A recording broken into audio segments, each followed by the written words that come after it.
got to feel in heaven when my lover's near. Lord, let this moment last for another year.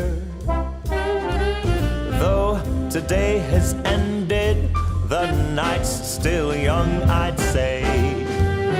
Lover, don't go away. Let it be the thing that I am longing for. Let's fly out from Manhattan to the California shore, just to watch the ships at night on the San Francisco Bay. Oh, lover, please, please stay. Don't say you have to go. Don't say you need to run. I'll stop the clock on Central Station and we can have a drink downtown. Let it be the night that I am longing for. Let's fly down south to Austin or to Ecuador, just to drink pina colada on a hot, wet summer's day. Oh, lover, please, please stay.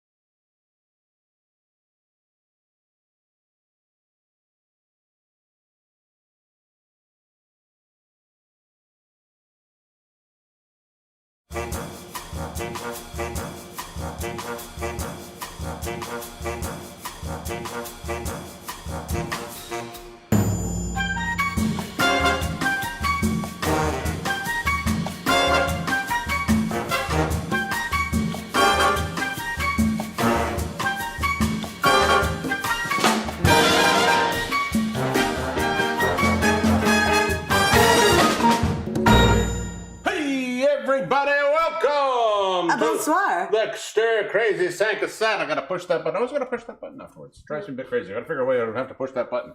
God, you don't like to push the I button? don't like pushing that button. That button is the bane of my existence. Anyways, never mind. Ah, welcome to Stir Crazy. Hi there, everybody. I'm the Divine Denny D. And I'm Elle Diabloe. And this is the Stir Crazy Sanka Set Camp Stir Crazy Edition. It is indeed. We're going to summer camp today. Woo! You look very summer campy. This is actually a t-shirt from my dad's summer camp where he went to camp In 1922? many moons ago. Not quite in 1922, but sounds like it. that's when it was établi. Établi. Établi. In 1922. My goodness. Oh, your mom is here. My sister's here. Excellent. People are showing up. This is going to be a fun show. It is. We got a lot of very cool stuff. We do. We've got some things we've done before. We've got Kingpin is back. Kingpin is back. Kingpin was away. He was on the road, and he's got what he's got in store for us today is very, very cool. I'm excited. I fixed a little black hole around your face too, so you no longer. I like the black hole around my face. You don't have a black hole around your face anymore. Oh, We are, for those of you who don't know, we are based in La Belle, Quebec, Canada. And in the before times, before the land that COVID ruled, we were live stage performers in the realms of burlesque, as they say in the ancient scrolls and tomes. I was a producer, a comedian, a host, a whatnot. I was also a producer and a burlesque dancer and choreographer and host, and now we do this? Now we do this. Now we make food for you. So every week when you come in here, if you don't know, oh, I've got a thing on my face there. Cut myself shaving and it just doesn't want to stop. Well, if you keep picking at it, it won't stop. Well, but where's the fun in that? And now we do. If you're joining us for the first time, this is all about good food. We're going to make some amazing food. We're going to have some fantastic cocktails. We will. Got some very special cocktails for. One of which I've never made before. I was very excited to, because it's a certain technique with this, which I'm terrified of attempting. Ooh. So I thought, if I'm going to fail, I'm going to fail spectacularly in front of the people? In front of dozen of people. A dozen of people? Yes. Well, see, it's better that we don't have hundreds and hundreds of people watching. I don't know. I like it. If I'm going to fail, I want to fail on a large scale. Oh, I want to fail in front of people. It's so much better. Oh, there's something warm in the art of failure. That's why God became a stand-up. Was not very good at it. Excellent. Are you excited for today? I am so excited. Camp is a very big part of your life. Camp. Oh, no. I think my parents first sent me to summer camp when I was 7 years old. How old? I think I was 7. 7?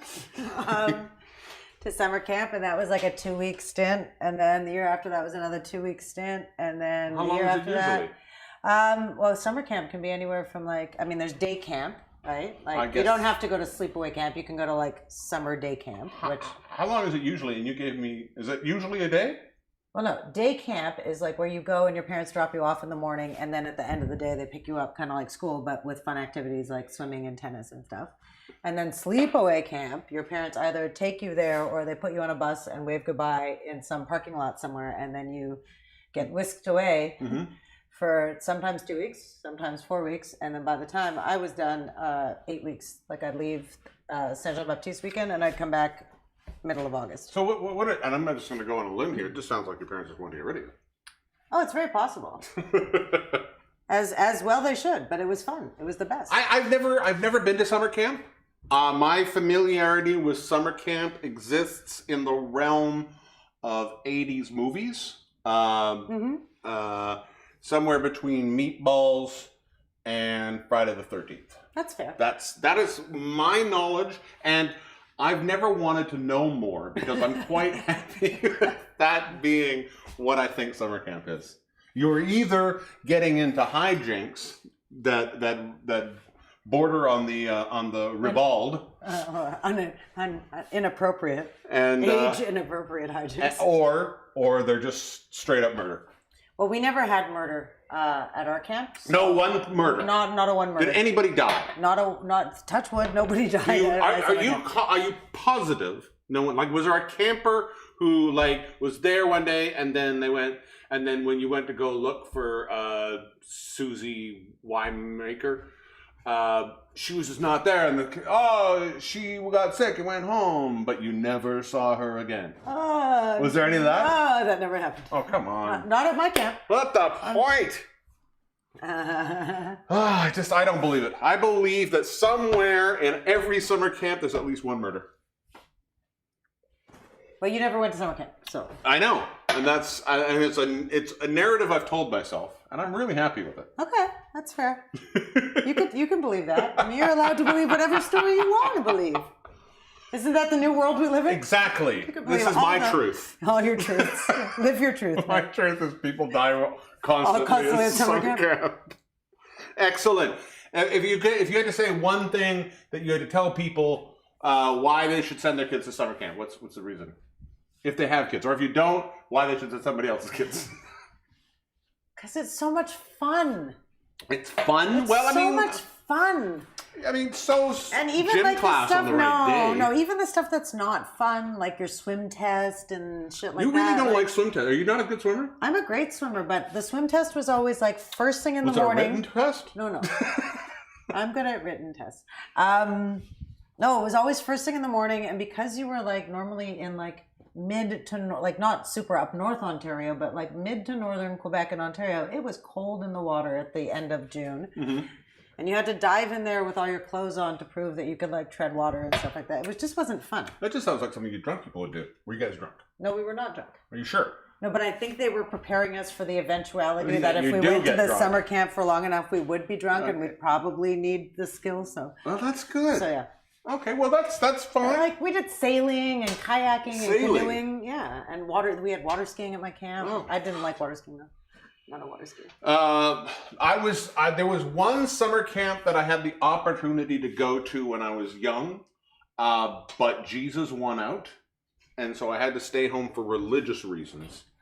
And Jesus didn't want kids to go to camp? Instead, I did a report on Japan that I pulled information from Jehovah's Witness magazines. That's the cool kid I was. think we'll just have to make you a summer camp. That's all. I don't know if I want to. I think I probably would still do the same thing in all fairness. Shall we see who's here today? Let's have a look-see. Let's take a look at the people. Hello, Hi, people. Oh, I got a little more light there today. That worked. Oh, it's well. nice. Yeah, who's out? Who's out? We have a bunch of people Misty's here. Hi, Misty. Hi, Misty. And Steph, what is she saying? Kobe can't wait to be in the Stir Crazy kitchen next week. Oh. Yes, we're serving hot dogs.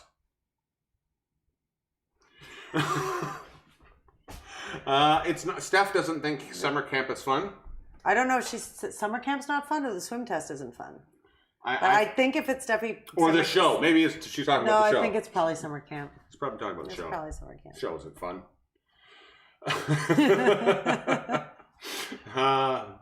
That's where you and I differ.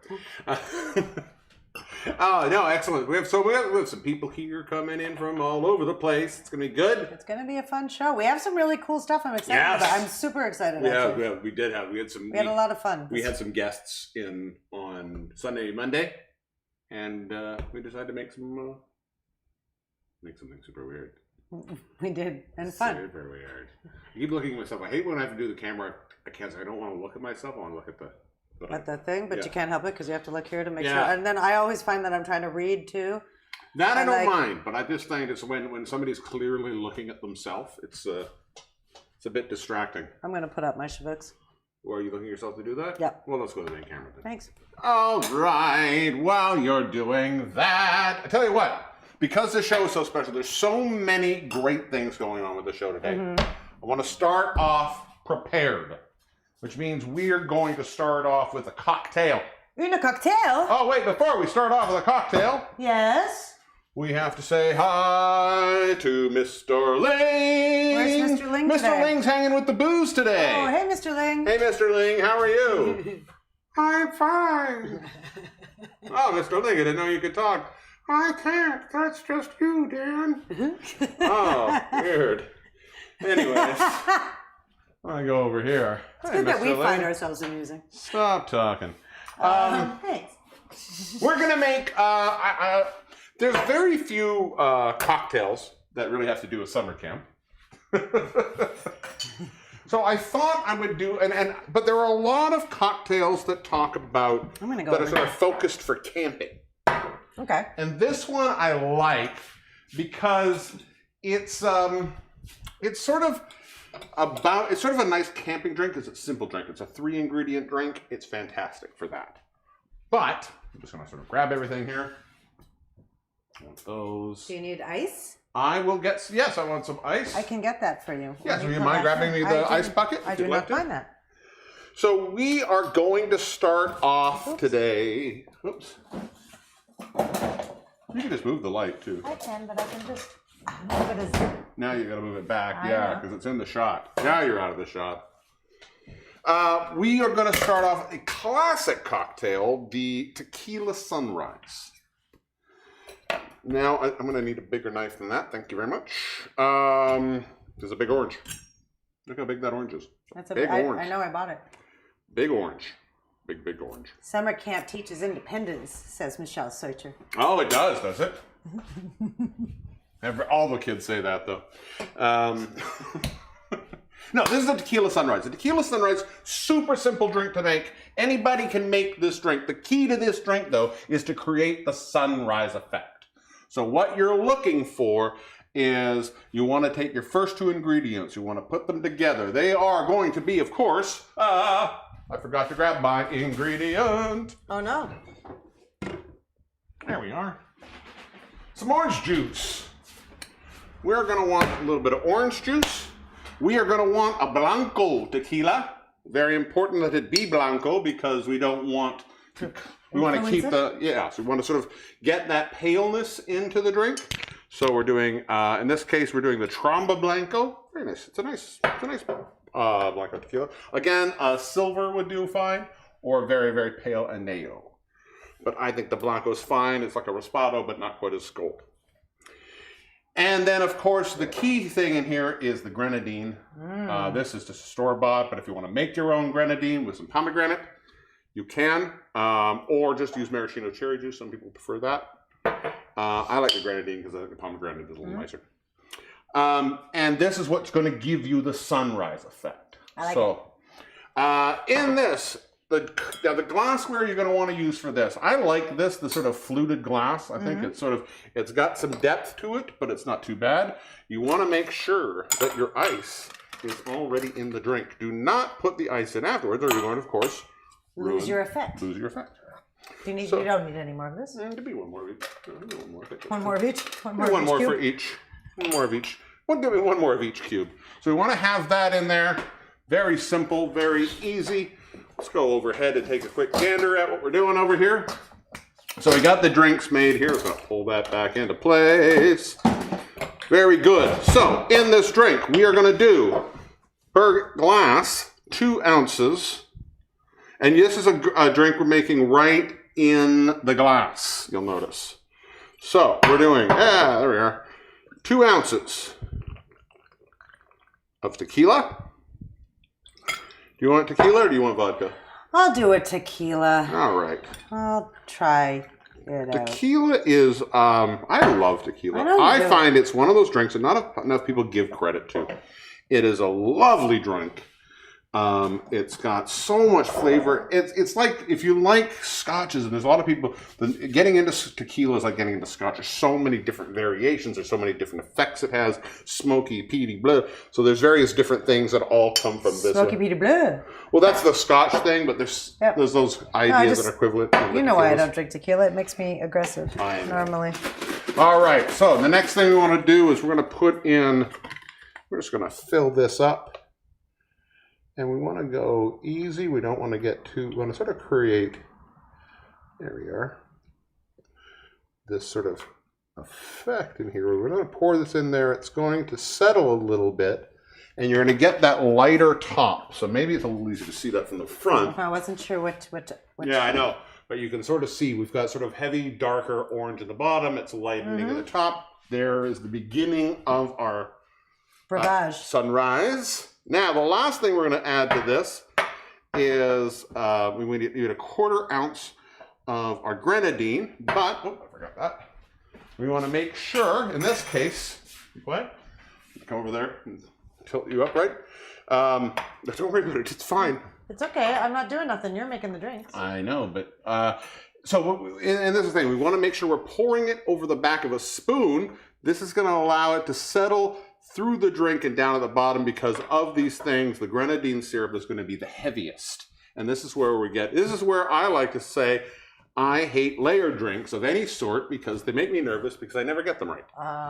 So we want a 1/4 ounce of our grenadine. Once we have that, we are going to pour that over the back of our spoon and let that go. Let it settle. There we are. Oh, I got it. Oh, I got it. I'm so happy. Oh, it worked. Always such a nice feeling. Oh, I didn't make it bad. Woot woot. I didn't screw this up.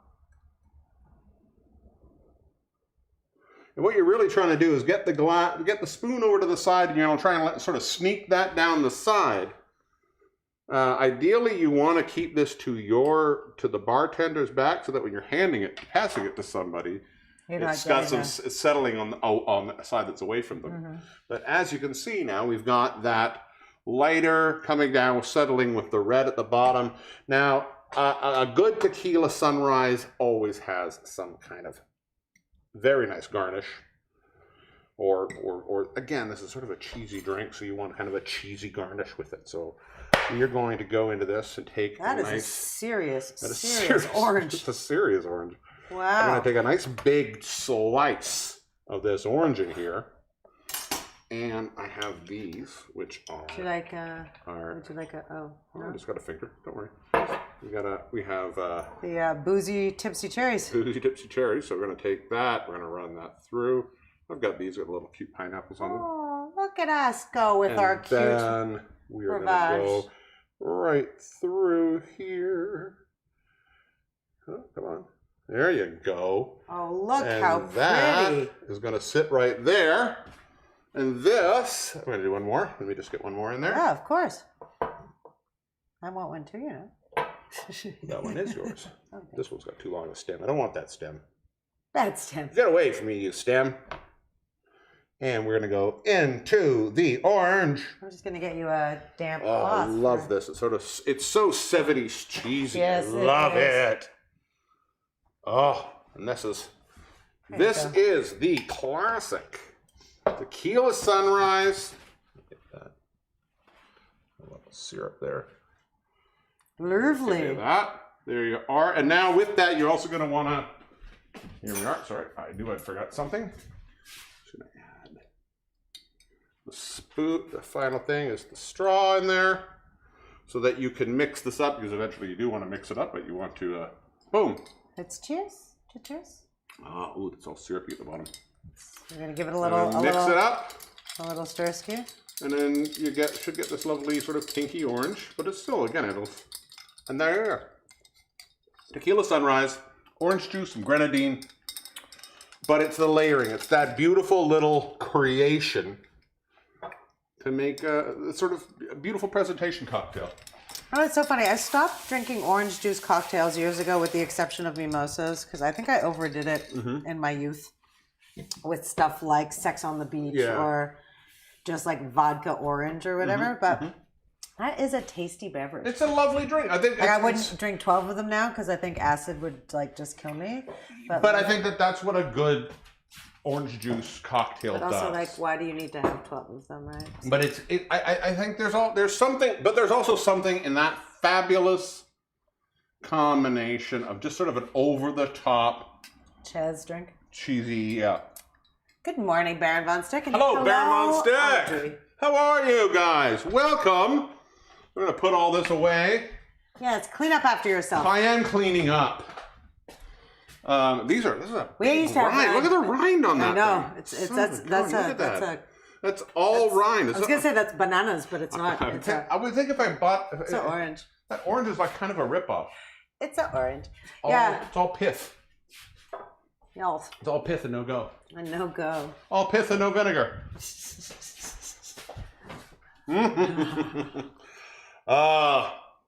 So.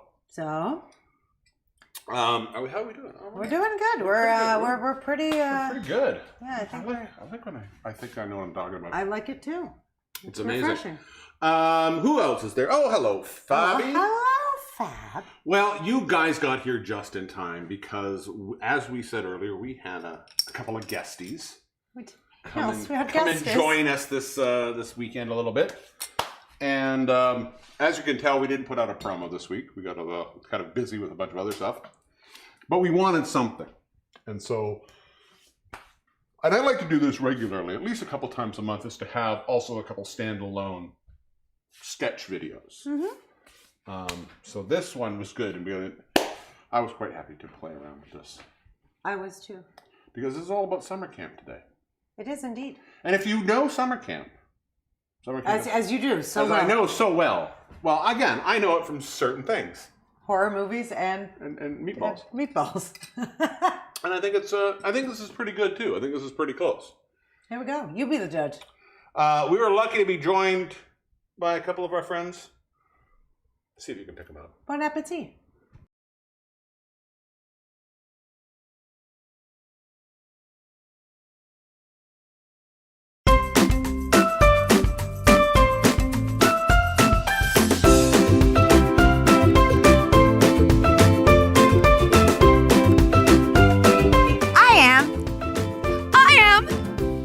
You can bet I am. Totally radical, dude! Are you? Hey kids, summer's here. And that can only mean one thing. Summer camp! That's right, teens. And we all know the best place for summer camp fun is... Camp Stir Crazee! Radical, dude! That's right again, teens. Camp Stir Crazee is back and it's better than ever.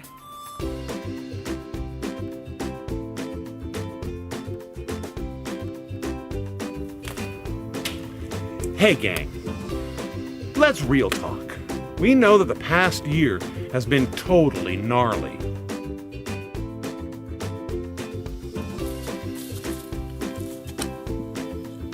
We know that not hanging with your camp crew can really harsh your mellow.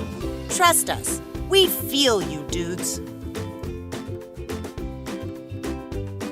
Don't be sad, because Camp Stir Crazee is back, and this time, your safety is job one. Thanks! Totally radical, dude. That's right. Fun and safety. Going hand in hand to make for a great camp experience. That's right, Elle. We here at Camp Stir Crazee want to make sure you have the most fun experience ever. Also while having the safest experience ever. But how do we do that? Well, take a look at some of these amazing camp activities. Wow, Counselor Dara, is that a pool? I bet you could have a lot of fun in there. Oh no! Is that axe-wielding maniac Tyler Strang, who is yet to be captured by the police? Be careful, Counselor Dara.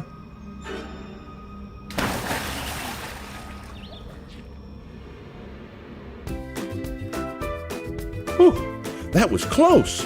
Are you safe, Counselor Dara? Let's see what else.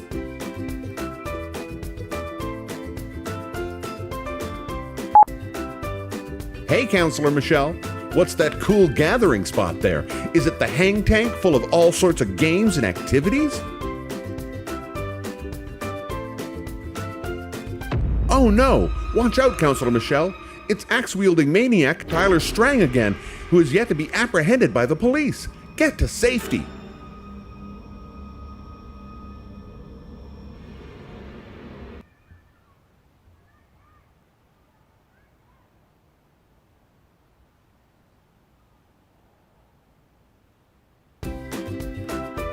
Whew, close call.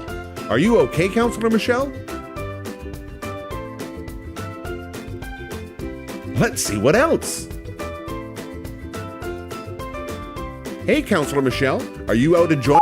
Hey, Counselor Dara, are you out enjoying a relaxing walk in nature? Oh no! Check your six, Counselor Dara. Axe-wielding maniac Tyler Strang, who is yet to be captured by any law enforcement agency, is back. And this time, he means business. Get to safety. Wow, safe again. Are you okay, Counselor Dara? Thank goodness you're okay, Counselor Dara. Thanks to Camp Stir Crazee's safety protocols, you're all right and can continue enjoying the summer.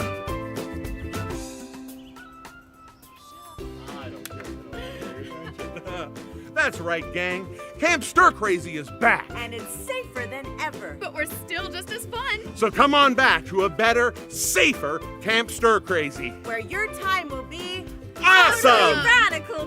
Where your time will be Awesome! radical. Where your time will be Totally radical, dude!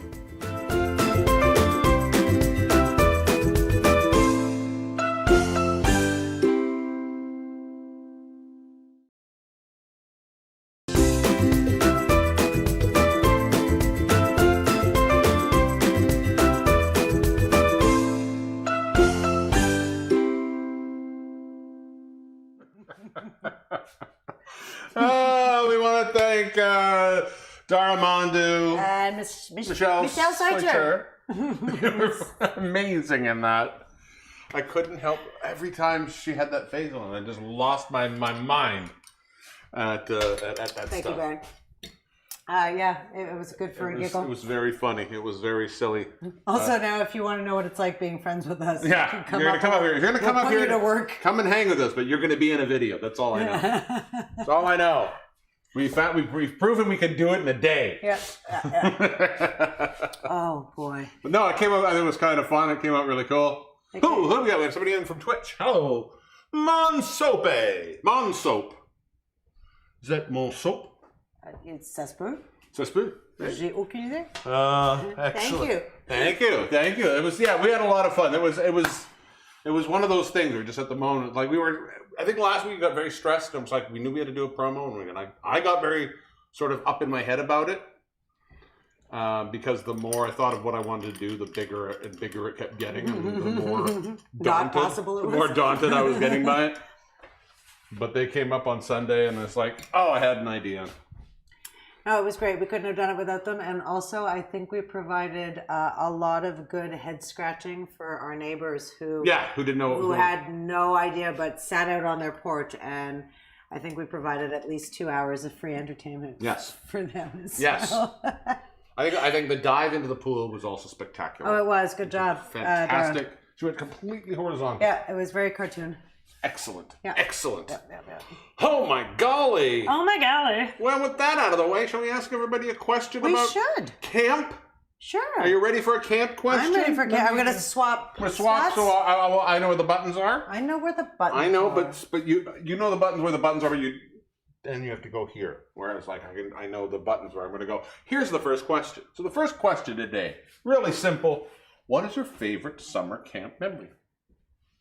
I think I already gave mine today. Oh. What is the best summer camp memory you have? Oh, I have got a lot of them. so many. That's so, for someone who has a hard time making decisions on it, like, I have so many. I went to summer camp from the time I was 7 till the time I was 16. That's a long time. Were you a counselor? I was a counselor and a counselor in training. Well, I would assume that if you were a counselor, you had to be a counselor in training. I mean, No, come on, it's but not no. like If you you could like, just know how to if you do like that. went, like, if you went to camp Yeah. and like you went there as a camper, and then you became a counselor in training, then you could be a counselor. But if you were just like a regular adult person, you didn't have to be a counselor in training. You were just called responsible at that point. Well, you were like, presumably you knew how to take care of some things. Got some sticky syrup there. Get that off. Oh my goodness. I don't know if I can pick just one. Color War was always a good fun Ooh, thing. that sounds racist. It wasn't racist. It was fun. And it had, the camp split into 4 teams and they were just a different color and it was called Color War. So like you had And the you red had to kill the other people? No, you weren't killing. No. Was it murder? No, it wasn't murder. It's gotta get murder somehow. There's no murder at summer camp. Like I went to a summer camp where we got to do like theater and dance, so I have some great memories of like doing some like musical theater stuff that was super cool. Like we did James and the Giant Peach, and that was fun. So like, I don't know if I could pick like best summer camp memory. It's not possible. Well, I'm asking you to do that because I don't have one myself, and we need to kill time until some people can actually put some answers over there that we can look at. So Understood. you have to come up with something. Well, like I said, I used to love Color War, and when I went to summer camp, we had Color War, and every couple of years, or every year, was it every summer? Maybe it was every summer. In the second month, because there was 2 months to camp, they had World Games, where instead of dividing the camp up into 4, they divided it into 2, and there were 2 countries, very much like the Olympics. And we competed for like 3 days. It was fun. And what did you win? Like, you didn't win anything in particular. It was. See why you liked it. No, but it was like, you played like, there was like baseball games and like soccer baseball games, and you like played for your, your team and whatever. It was good. It was good fun. So that was fun. Canoe trips were fun. Yeah, I don't know, all of it. Like it was like, So we went camping as a family every year. So I camped every year for most of my childhood that I can remember. Which was always fun. I always liked camping. I always thought it was kind of a fun thing to do. And we'd go up to the Okanagan and camp in the sort of one same place every year that always had. They had like a little stage and they would put on shows. So I guess to me that was sort of the closest thing to a summer campy kind of thing. I don't think we ever got really involved, but it was fun to go watch the show. And inevitably it was some 20-year-old guys who dressed as hula girls for some weird okay, that's a choice. gender normative problematic concept. But no, it was the camping experience was good. To me, as long as I could swim, I was happy. That was my big thing. As long as I wouldn't mind the swimming test. As long as I could be in water, I was a happy person. Well, and again, summer camp was good like that because you could go kayaking or canoeing or sailing or water skiing or just swimming. Swimming, yeah. But I don't know why I said it like that. One of the things, and again, I grew up really weirdly religious. I found a lot of summer camps were often tied to religious organizations. Like there was the Jewish Kids Summer Camp, there was the Christian Kids Summer Camp. There was very few secular Oh, I went Summer to, camps. I went to both. I went to a secular summer camp to start, which was on a farm, like an hour outside of Montreal. It was very strange. The guy had like a working farm and horses. We all slept in like bunk houses, but like barrack styles. It was very odd. I went to a wedding like that. And then I went to a more kind of Jewish summer camp where like Friday nights they did services and songs. And then like the longest camp I went to, it was mostly Jewish kids, but it was kids from all over the world. Like No, there's Jewish kids all over the world. This is also true, but like there was staff from all over the place. Like our baseball staff, a lot of them were from like the Dominican Republic and stuff, and our theater staff a lot of them were like theater students from England who wanted to like travel Canada for a summer, so they came. So almost like a cruise concept, like a cruise. A little bit. Yeah, I got a lot of friends that worked on cruises, and they would go just so they could travel a little bit. Yeah, so like I got to meet a lot of people from all over the world when I was like from the time I was like 12. Did you go to like the famed summer camp? Is that what you went? Sorta. Famed summer camp was cool. Sorta. Yeah. Who do the other people have to say over here? Let's take a quick gander what everybody else is talking about. There's some things going on here. Oh my golly. Baron says the only memory that he remembers is he almost drowns. Baron, you always know how to lighten up the place. I'm glad you Swimming didn't up drown. to be able to breathe, but I was going deeper instead. I'm easily lost, I guess.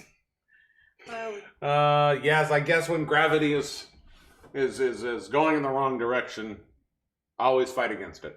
Fab says the singing. Oh my God, yes, the singing. That's and like all the singing? Yeah, There was a lot of- campfires and like cabin singing, always sing-alongs. Oh, okay. Cool. Misty learned archery and being good at it. That's why, if you don't know about this, she is she often robs from the rich. Gives the poor. Does she feed the poor, or she just keeps it for No, herself? just gives it to them. She doesn't. They can buy their own food. She doesn't want to tell what to eat. My mother says, camping is my dad making us kids pipes out of branches and filling them with leaves, and we all smoked them. My mom went nuts. It was a kinder, gentler time, wasn't it, Maureen? Yes, it's true. My grandfather, notorious pot distributor. Staff parties, yep. Staff parties, as accounts, okay. And tubing. Everybody out here, tubing is a big thing. I've never been a giant fan of the tubing, other than the snow tubing. And even that, I'd rather have a sled. I don't know why. I find the tube unwieldy. What bothers you about It's the unwieldy. tube? It's an unwieldy object. I don't know how to deal with it. See, tubing we didn't do at camp. That was always something that we did at like someone's cottage, but we didn't. I don't think it was a camp thing because I can't remember how that was like fair. You know what I mean? Like if Tubing? Well, you said you went water skiing. How was it not but you had exactly to, the same? No, water skiing was something that at least at my camp you had to pay. Like it was extra if you wanted to major in water skiing and be on the water all the time because there was a specific amount of spots that were like gymnastics was also extra because there was a safety factor involved and blah blah blah. Tubing, we don't really have the safety factor. We just go willy nilly. Kids die. Summer camp. No. Kids die every summer camp. I mean, kids do die every summer at It's summer true. camp, but not every summer From camp murderers. has. No, from allergies normally or drowning. That's the name of the murderer. Bob Allergies. Bob allergies. Peanut allergy. Baron says, bad for health when you eat a tube. That's true. Never eat a tube. No. Never eat a tube. No. Oh my golly. Oh my golly. Where are we at? Oh It's my turn. Oh, it's yours. You're going to do something really We're cool. gonna do something fun. Super cool. We're gonna do something fun. Well, again, why are we making this? Okay, I'm making this because there's like to me there's no more like campfire stereotypical campiness thing than the s'more. S'more. Right? Which, okay, for those of you who don't know, short for some more. Just s'more. And like, I don't know, I'm not, believe it or not, as so many things that I end up making on the show, I'm not a huge s'more fan, but to me it's one of those transcendent things that like everybody knows. It is the summer camp. What a s'more is. And I think depending on if you went to camp or if you went camping, you ate very different things. Mm-hmm. You know what I mean? Like when I was at summer camp, there was 500 kids. We weren't roasting hot dogs over an open fire. They were serving us in a massive like dining hall kind of situation. And especially being out west, it was fine. It was very different. Our summer camp food was to go clam digging a lot. So to me, summer food is always clams and crab. Which we just catch out of the ocean and just eat. And again, like camping, like if I went with my fam or whatever, like I've never fished a day in my life, but I'd assume that that's maybe something that you do if you went camping with your family or with friends. But summer camp, different story. Many mouths to feed, one fish, not feed the whole camp. So s'mores were something that. Are you talking like Kevin? I don't know. One fish, not feed whole camp. No. I say more word when one word When do. one word do, exactly. So yeah, I was thinking about a bunch, like what did we used to eat at camp and this and that, and I was thinking about a bunch of different things, and I thought, why overcomplicate? Let's do s'mores. And in all fairness, if you look up summer camp food on the internet, 95% of it is s'mores. It's s'mores. Yeah. So step out for a second. But- You have the spotlight. everybody, for the most part, sorry, I don't mean to say everybody because that's not true. Most people know how to make a s'more. And I thought, well, what happens if you don't have access to a campfire this summer? So we're going to make Skillet s'mores dip. So we're going to take basically... Skillet s'mores dip? Skillet s'mores dip. That was my nickname in high school. It wasn't now. It was. So in case you don't have access to like open flame, we're going to cook something in a cast iron skillet that you can do in your oven. But because we are a cooking and cocktail show, and because me taking graham crackers, some chocolate, and some marshmallows does not a recipe constitute, as far as I am concerned, I decided to try my hand at making homemade marshmallows. So that's what we're going to do before we even get to the skillet portion of tonight's... We're going to get to the skill portion. Hello, 2 ounces of tequila. So before we make the s'mores dip, I thought let's make some marshmallows. Marshmallows. So if you could plug that in for me, I'll take care of all that. That would be very much appreciated. Now, in an attempt to not make too much ambient noise, I need the hot plate tonight, and I also need the stand mixer. I'm going to leave the stand mixer back there because it's got to run for a bit, and I don't want it like all up in your ear space. But into the stand mixer, here, I'll just bring this. Let me bring the recipe up here for people to see.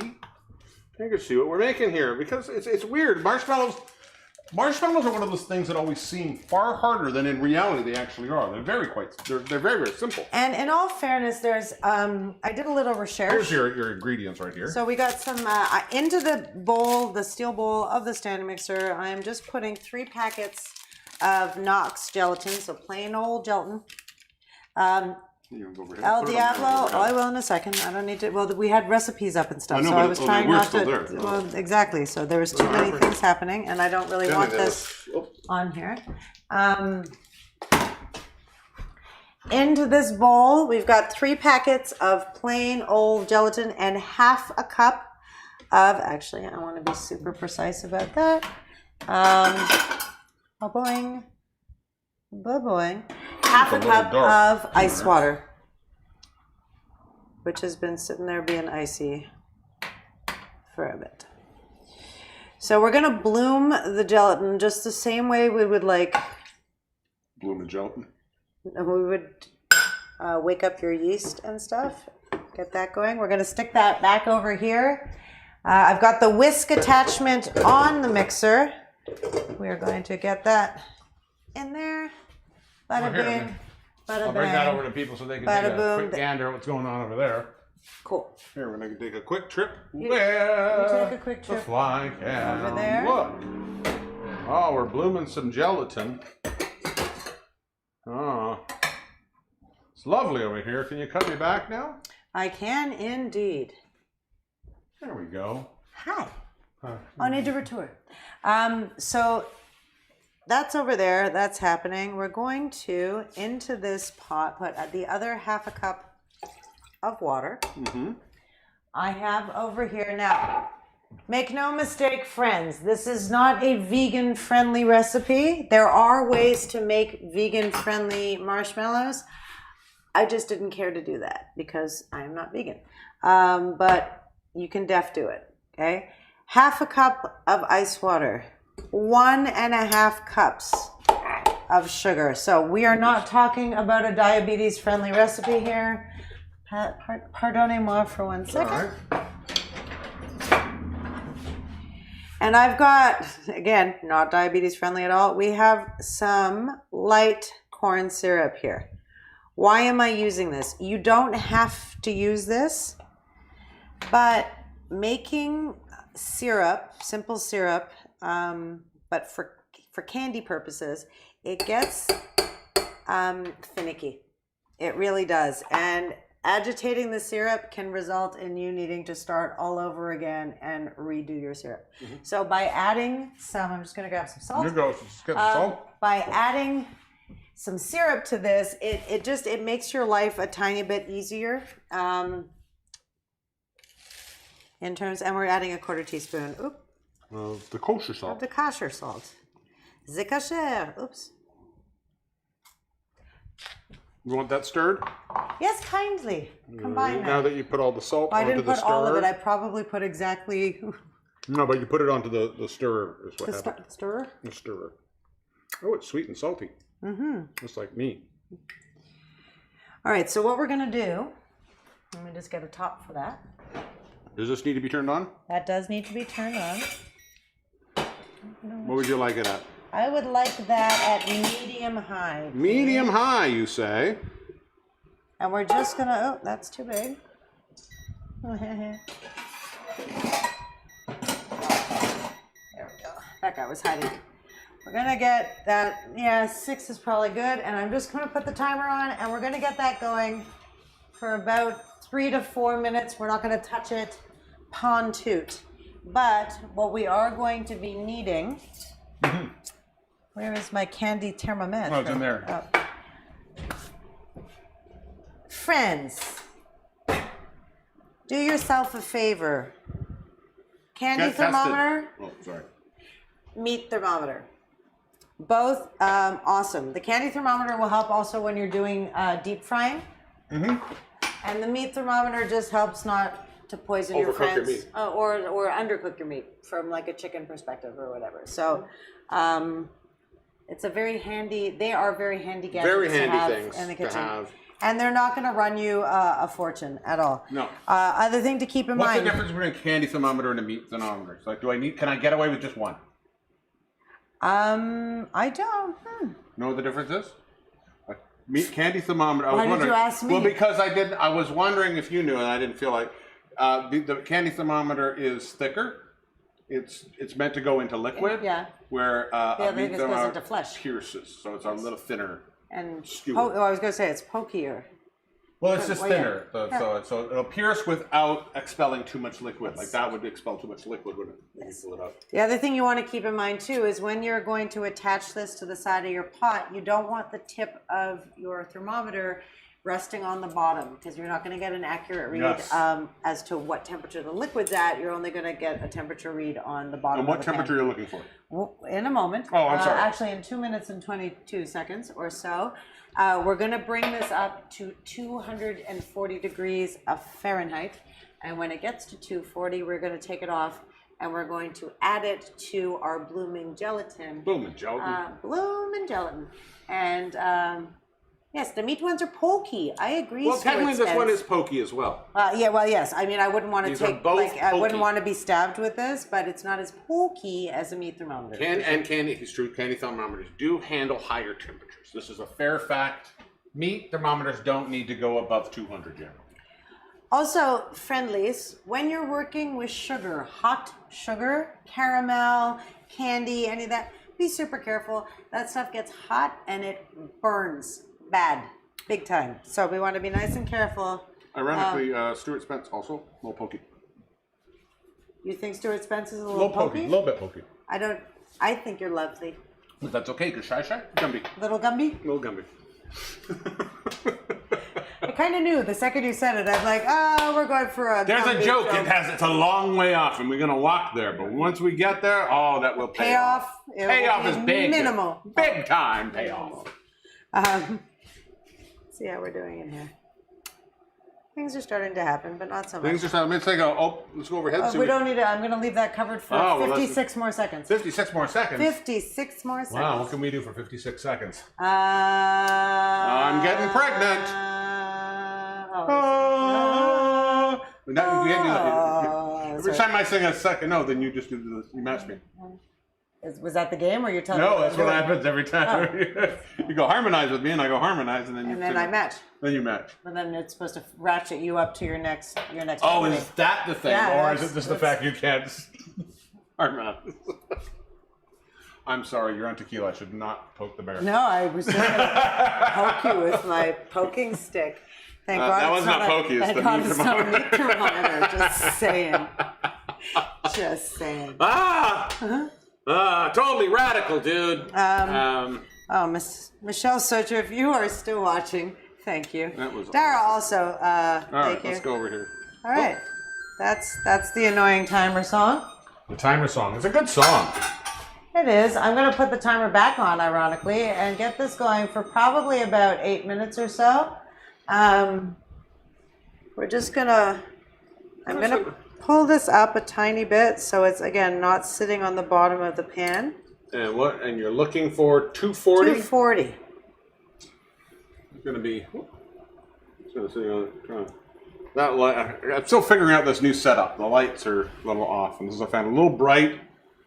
But we'll get this. We'll figure it out, people. We will. It's Stop harassing me about my bright lights. I know. I'm actually just going to bring this down. I'm turning the temp down a tiny bit because it is heating very quickly. Yeah. And you still want it to... What's the ball? It's good. We want this to be at firm ball stage, but right now it's heat. Like, again, this induction cooker gets so hot, but that's so the fast. point of the induction cooker. Understood. It heats up quickly, but it's what's nice is, like you say, you brought it down and it. Mm-hmm. Oh, it responds well, but that was coming up. It takes some practice. It's not like an electric by any stretch. Which is why for a good long while I said I was afraid of it. But like we almost came to temp in 3 minutes, and I don't want that. Like I want this to cook a little bit. So I brought it back down to 4.5. And what are we at right now? We're at about 210. So this is just a sugar syrup added to some gelatin. Yeah. And that's what makes it white. Just the. Does it become science? You don't know what makes science makes it white. Science. What part? But what branch of science? I'm thinking the chemistry. The chemistry of it. Stuart Spence. But yes, chemistry, and I also think the gelatin. So it goes in because this is clear. But let me ask. That's clear. Yes, but when you make meringue, the sugar is white. I use white sugar, and like I'm also thinking when you make meringue. So you're going to whip this now. And so it's the whipping, it's the aeration, which is going to change the color. It's because air is white. Did you know that? Air is, well, there's too many things that are white. That's my problem. It's most of the world's problem, in all fairness. But so I'm bringing this back up a little bit because I still want it to happen in an allotted time frame. Oh, I was going to ask for some more of that. I know. That's one. Sorry, I read your mind. If you could read. I know. Usually it says wine. It usually says wine. There's nothing else going on. Just wine, please. Wine, please. Insert wine here. Great. So yeah, I can look like a really good husband at this point, but it's not that hard.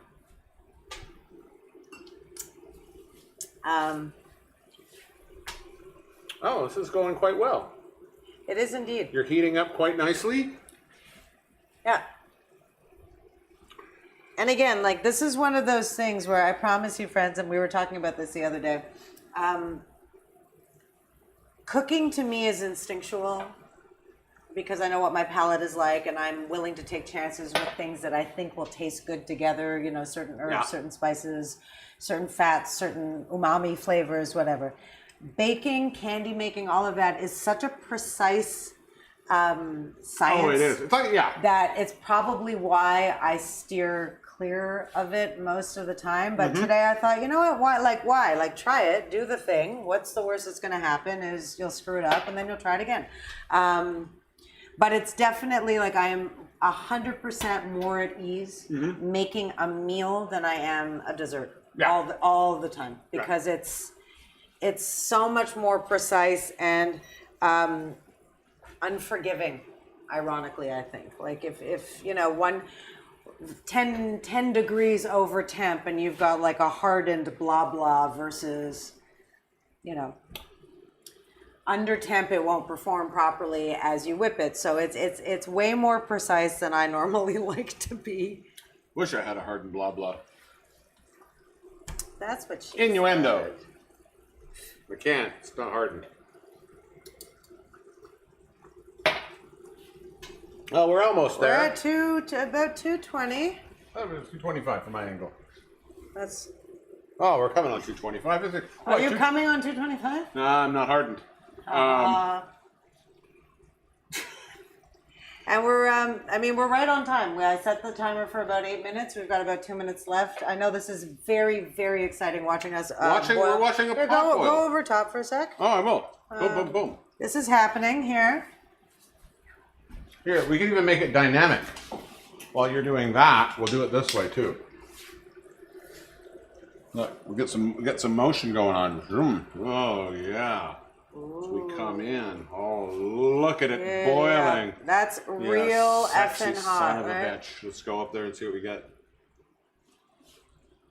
Oh, it's steamed we up got on steam. you. That's a good candy steam though. Oh, we're getting up there. We are getting up there. Oh, fantastic. We're at about 230. I'm just gonna kick it up a tiny bit for the last minute and 11 seconds that we've got this going here.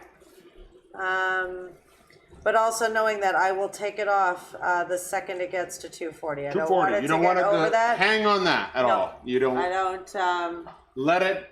Once it gets there, you say you're done. We are done. I'm Just like a contestant on America's. Got nothing. America's Got Nothing. Nothing. And at this point, given that the top is hot and I'm at 235, 6, 7, 8, 9. I'm just going to turn it off, believe it or not. Oh, Yeah, we're yeah, good. we're at temp. We're All at right, temp. so if I could ask you, Okay, we're gonna come over. we are going to come over here. All right, guys, we're gonna follow over here. This is gonna be super cool. So in here we have our, here, you want to go over there for a second? There's our bloomed gelatin. Right, it's done what it needs to do. We're going to close this down. I'm going to start this on low, and on low I am going to pour my sugar syrup. Oh, that's making a terrible sound again. There you are. I'm going. Down the side of my mixing bowl. Oh, I'm coming in to take a gander at that. Go in a nice steady stream of sugar syrup. Oh, so many S's. Steady stream of sugar. Shauna says, have a steady stream of sugar syrup. We're gonna kick up the speed in a few, but we just want to get this nice and combined. Also, this is very hot, and we don't want. I wouldn't want you turning up the speed on the mixer and have it splash you in the face and scar you for life. It's not as good of a story as it sounds like. No.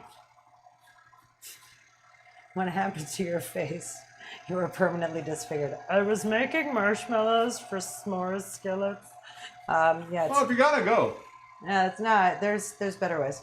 Really? Like what? I not that. Shot by a jealous catamaran?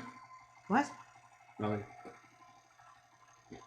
Oh, now we're pouring Jello. Yes, you see, this is Chef duy-an thinks he can just take it out of the package. We're doing something. This is what happens. That's actually just sugar syrup in there, but That's that's fair. fine. So he does it I'm gonna too. put that there, and now that we've got this, I'm not as worried about making a dégât. Go. She says famous last words. We're gonna kick it up again. Excuse me. Nope. Out my way. Out your way. I'm gonna come. I'm gonna put this up to about 6-ish. It's hot, friends. We're gonna step away from it. I'm gonna put the timer back on for about 12 minutes and just let her do its thing. Yes, we're letting it do its thing. So in the background there, you can hear the Marshmallows becoming marshmallows becoming marshmallow. I don't know what that is. Let me know if on the feed that's a little too noisy. If it is, then We'll figure it out. But if you guys are okay, you can still hear all right, then we'll just continue right along while we make marshmallows. That's right, we make marshmallows right back there. Feel the fun. It's fun. It's very fun. Hey, do you know who's back this week? Who's back this week? Kingpin! Get it up. Kingpin is back. He is not in the hideaway. Where is Kingpin? He's on the road. On the road again. He's on the road still. Love, love, love, love, love, love. Queepin won't let him home. Oh, no. Until he finds what? Until he finds his groove. He needs to get it back at first. Kingpin's got to get his groove Kingpin's back. got to get his groove back. I don't know if you've seen it. By the way, if you've seen Kingpin's groove, please call our 1-800 number. It's the same as the Tyler Strang number, but Kingpin's groove. Yes, and if you have seen Tyler Strang, also let us know. No, he's back. I'm very excited, and he is doing something that is one of my personal favorite things in the world. I don't know if it's a particular. I think this is kind of, if you're out on like excursioning for a camping trip, and you're in small towns as you go and camp. yeah. You're bound to come across that. I think less in Quebec, Okay. but probably the rest of the country, definitely. Okay. You come across one of these. Ladies and gentlemen, boys and girls, stir crazies everywhere. It's Kingpin!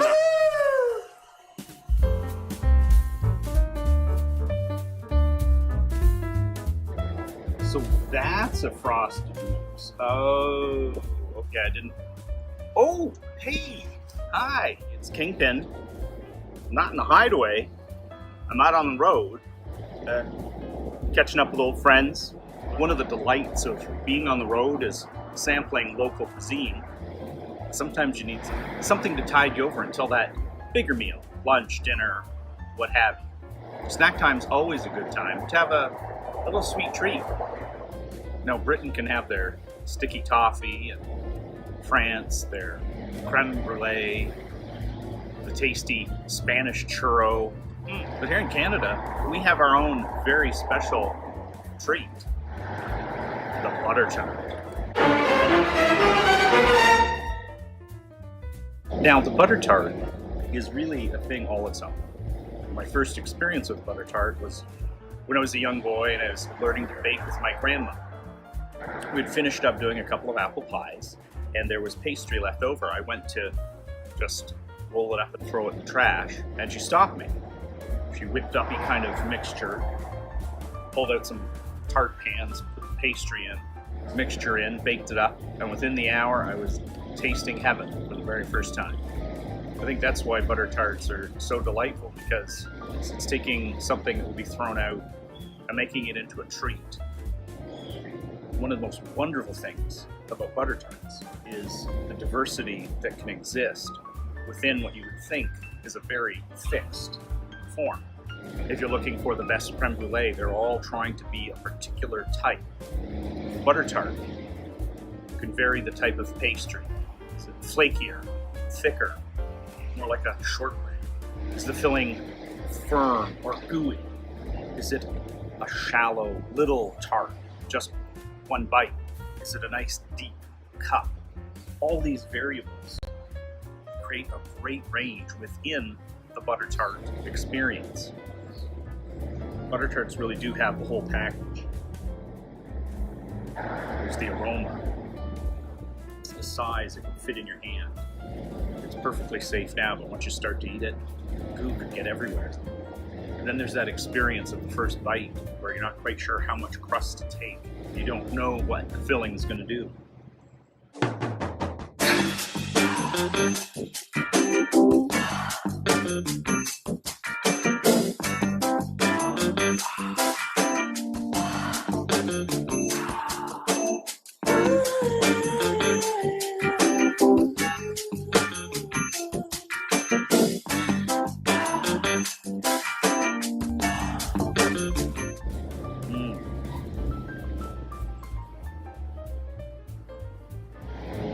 take a look at the very interesting contenders in this area. No, you can't have any. No. The first place I checked out was Leahy's Farmer's Market. Their homemade Buttertarts were compact with a thick crust and firm filling. Next was the Nutty Bean Cafe. They had a thin, deep pastry with a nice firm filling. So good. The next was the Kawartha Buttertart Factory. What an amazing tart. Fluted pastry with a jellied filling and a crispy. My last stop was the Shed Bakery. Their flared and flaky pastry with a thick filling was to die for. When it comes to a debate on Buttertarts, the place you want to be is in the judge's seat. And there you have what the Kingpin knows about Buttertarts. Yeah, we'll catch up about that next time. Yeah. Okay. Oh, and we'll see you next time, too. Until then, stay dapper.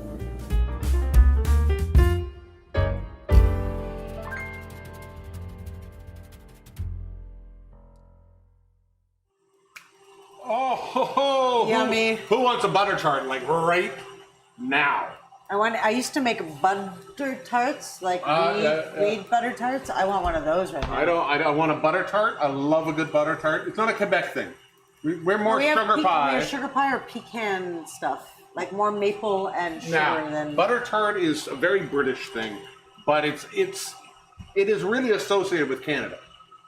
Oh, it is, but like I think we're more like pudding shummer and you know. But I love to me a good. My grandmother used to make butter tarts that were fantastic. My mother makes some great ones too. But your mother's just a great baker, though. She's a fantastic baker. Except which is weird because her sister's actually a baker. Bam! She knows how that's a funny joke. Rice pudding, yeah. Yeah, but rice pudding is all over. I think rice pudding is a worldwide thing. It's a variation of rice pudding internationally. That's cheap. It is, and it's plentiful. Mm-hmm. But I think there's this. I want to go on a butter tart tour with Kingpin. Yeah, I have to at least lose half the COVID weight before we go on a butter tart tour. Now let's check in over here, see what these Let's go schmallows check in are over doing. here. Hang on, What's up with the schmallows? I don't know what I did here. I'm going over here. We're going in, and we're gonna go. Oops, we're gonna go over. We're going over to see what's going on with their marshmallows, shall we? Oh, it's very sunny. It is very sunny. Look, it's all white and whipped. Hold on, let's just take a look at what's happening. Take a look at what's going on there. Not quite ready. How do you know it's ready? Well, it's still goopy, and I want it to be pulling away from the sides a little bit more when it's whipping. It's still it needs more stodge to it, a little bit. More stodge, so yeah. It's not. So it's like I want the ribbons. You see these over here? I want these to be a little bit thicker. The ribbons that are pulling off of the thing, off the wall. Yeah. And how long have we been whipping it for? We've had this going for about, I don't know, 6-7 minutes. What did I say about 10 minutes or 12 minutes? I don't know. Sure. You're the person handling this part. I've known those. But I'm the wrong person to ask. You're right, but I'm having a look. See, it's starting. It's working. It's doing the thing it's supposed to be doing. All right, I'm trying to come back over here so we can do this. I can't reach. I can't do it both. Oh, there we are. Now, the only other thing we're going to do right now before we do something else, I'm just going to take 2 8x8 dishes here. Oh, excellent. And I am going to... Bye, Misty. It's good. Thank you for joining us, Mist. Oh, where'd she go? She had to go. She had great fun, but she had to go. Wow. Be that way. That's fine. Let's talk about her now that she's gone. She's gone. That's all I have to say about her. Oh, well. So I've got some Crisco here. Ah, San Francisco treat. I'm going to just grab a little piece of paper towel. I'm using Crisco because sometimes liquid fat and solid fat behave a little bit differently. And for the purposes of making marshmallows, I don't want them to be oily and I want them to lift fairly easily out of the pan. So I figured, I did a little bit of research, as one does. And while a lot of people do call for using vegetable oil to grease your dish, I'm not doing it. No? I'm using this. I just have a feeling in my soul, based on some of the things I've read, that this is the better way to go with this. So that's But you want a well-greased pan. We want a well-greased pan, and the other thing that we want, because marshmallow is so sticky, we don't just want to grease the pan, so I'm going to put them over there. I'm also, when it comes time to taking them out of the mixer, I'm going to grease the spatula also, so that everything needs to be just slides right off. You need it to be slidey. I need it to be sticky slidey, and yeah. So you're going to grease your spatula.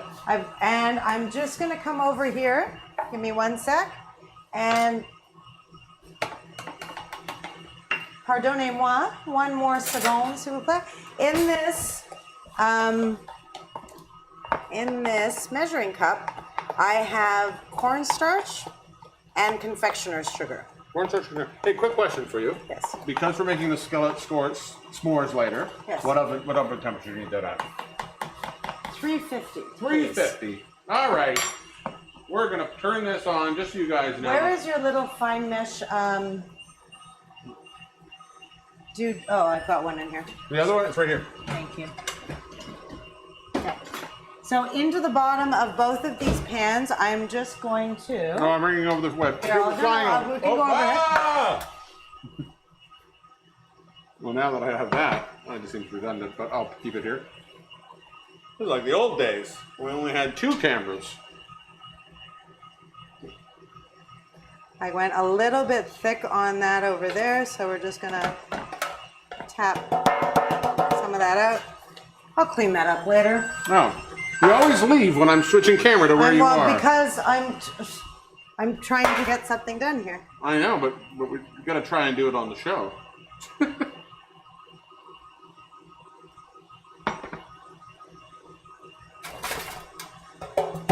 I help here? Anything I can do to help? No, what we are both of us, very quickly before you move on with the next thing that you wanted to do. Yeah. Oh, hello, wine and tequila. I just need to add 2 teaspoons of vanilla to my marshmallows. Oh, okay. Well, hang on. I'm going to come over and do that with you. Here we go. I'm going to come over here and watch that happen. Oh, it's very sunny over here. I like that. It's extremely sunny over here. Look at that. That's all sexy. Oh, this is like meditative over here. This is just watching. I got 1 teaspoon, 2 teaspoons. And for the last minute, we're just going to mix these. So one more, lock that in, get that back up there. And we're mixing. You want to go over there and switch me back to the main camera? Surely.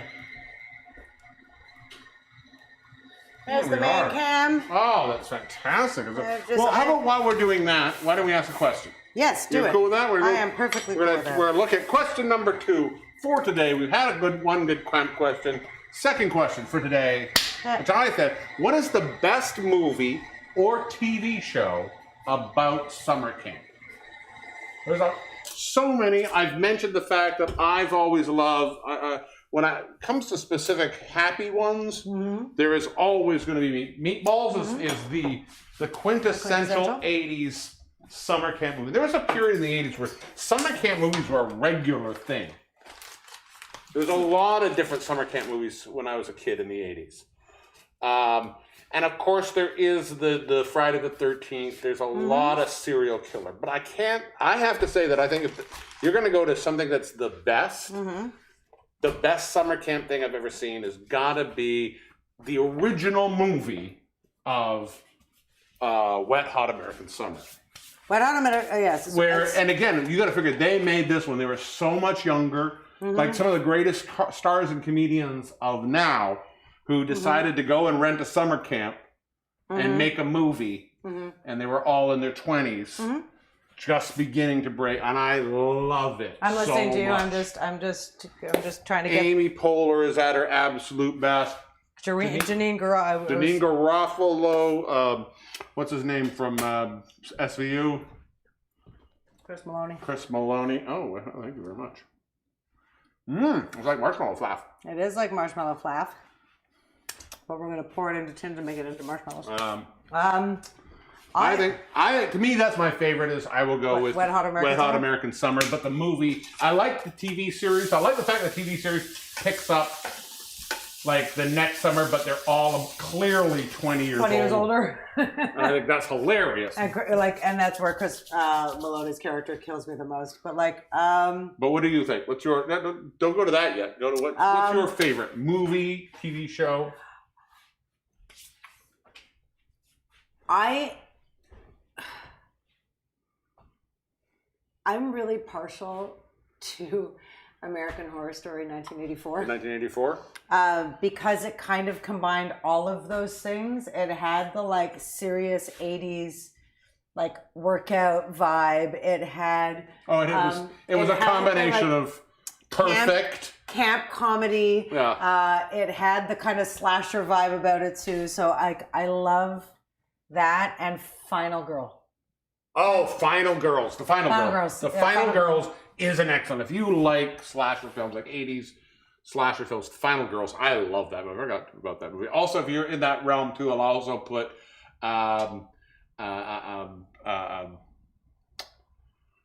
it's not really a summer camp movie now that I'm thinking about it, which was, I was going to say, Dale and Tucker versus Evil. Mm-hmm. No, Tucker and Dale versus Evil. Let's see what everybody else over here has to say. Hey, everybody, what do we got over here? Stuart Spence, Addams Family Values. Oh, I forgot that had to do with summer camp. Yes. Right. That was a summer camp movie. Oh, Marshmallow, that's so good. Moonrise Kingdom. Moonrise Kingdom. Oh, yeah. That's cool. Elle, do you know if you can double or triple the recipe without changing the quantities? Going to a barbecue and want to make marshmallows as gifts for the family. I think what I would do then is instead of making big marshmallows, I would make mini marshmallows. Right? So like if you're using a deeper pan, you're gonna get taller marshmallows. If you go with a thinner, like a shallower pan, a less deeper pan. Tequila. I told you I don't drink tequila, but I think that's what I would do. But is she also asking, and correct me if I'm wrong, are you asking that if you whip more, you'll get more body in it? I think at some stage of the game, and again, I'm not a chemist. I think there's like it's like over kneading. Yeah. You know what I mean? Like you're gonna overdo the thingy, the marshmallows. But again, I guess it's the structure that you're putting it into. Yeah. So what I would do is just like I might even like if you've got a deep sheet pan. But these really suit a thick, nice square marshmallow. Are we roasting them? You know what I mean? Do you want to add food? Like that's the other thing. You're gonna roast them. You want a big marshmallow. You want a big marshmallow, but if you're gonna do what we're doing in a couple of minutes, you could get away with doing mini marshmallows. If you want to add, like if you're making Peeps, that kind of thing, you could add chicken. Not chicken. Oh. You could add food coloring. And whatever. So what I would do is if you want to increase your yield without increasing all your proportions, I would just put them in a wider, shallower dish, and make smaller ones. I will also put Ernest at summer camp. Oh my goodness, I completely forgot about that. Were Ernest movies big in Quebec? I was an Ernest. Oh, I was just slightly too old for Ernest. Ernest, I remember as the commercial pitch man. Well, I remember him originally as the guy off a hee-haw. Yes. And then he became the commercial pitch man. Are we bringing some here? I'm just gonna show that. We're just gonna put. Let's go overhead for a second. We'll just show what we're gonna do here. So I have. I hit the wrong button. I hit the fly cam. We're gonna go over to here. There we are. Look at that. Look at this. Look at that. I have. If it wasn't white, it would show up great on the camera. I have used shortening, like I said, on my spatula, so the stuff won't stick as much. I would, believe it or not, I'd recommend if you're going to even go in there with your fingers to put shortening on your fingers, or wear gloves with shortening on working it in there. We just want to work it into the corners.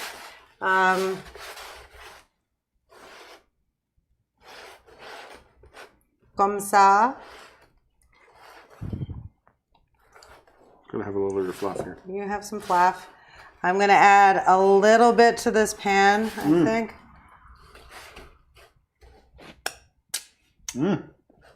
Really good. Oh, look at that big goo. Oh, this is what we're gonna do, a sexy woman eating this stuff. Don't you fret. I've already thought about it. We'll hang it above you and just drip it onto you, and you can eat it as it falls. Or we could invite the neighbors and they can eat it. Oops. Sorry, it's still COVID. Never mind. It took a weird turn. It did. I just felt like it should be more of a campfire. You're talking about activity. the marshmallows, right? Yeah. Okay. All right. Cool. You do what you need to do.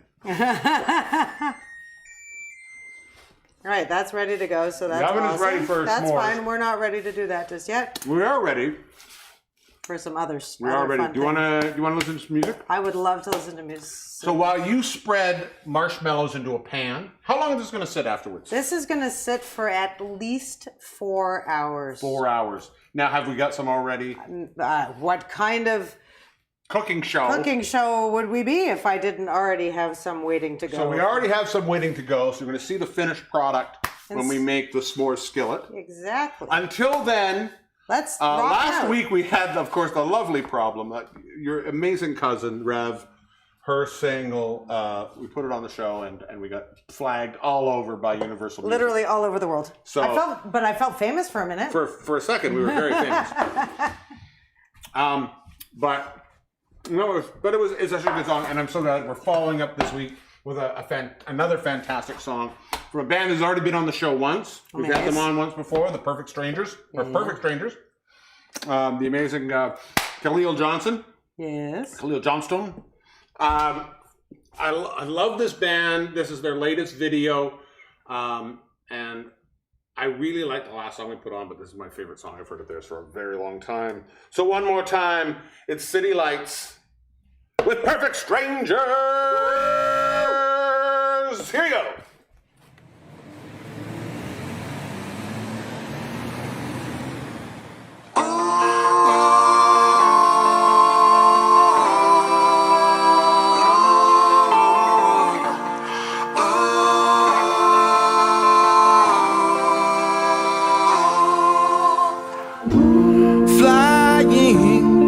Towards the big bright city lights,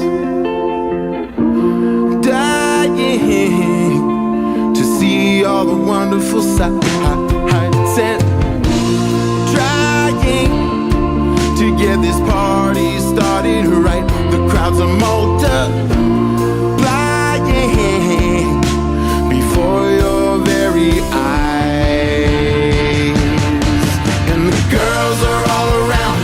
Boys are downtown and they got no place to go. I said the girls are all around and the boys are downtown and they got no place to go. I said the girls are all around and the boys are downtown and they got no place to go. I said the girls are all around and the boys are downtown and they got no place to go. Climbing forever higher and higher. We won't stop until we reach the top. And the only thing to fulfill heart's one desire is to party till we drop. And the girls are all around and the boys are downtown and they got no place to go. I said the girls are all around and the boys are downtown and they got no place to go. I said the girls are all around and the boys are downtown and they got no place to go. I said the girls are all around and the boys are downtown and they got no place to go.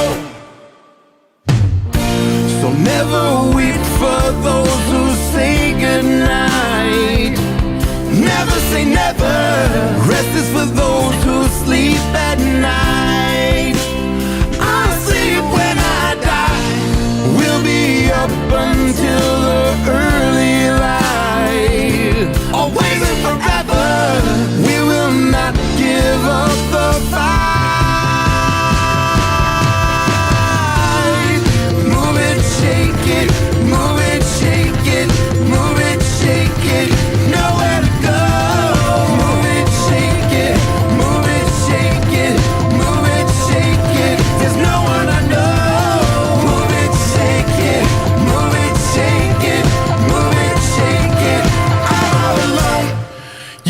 you'll find your place tonight. Girls are all around and the boys are downtown, and they got no place to go. Oh, oh, I said the girls are all around and the boys are downtown, and they got no place to go. And the girls are all around and the boys are downtown, and they got no place to go. Boys and the girls are all around and the boys are downtown, I say they got no place to go. And the girls are all around and the boys are downtown, and they got no place to go. And the girls are all around and the boys are downtown, I say they got no place to go. Flying towards the big bright city lights.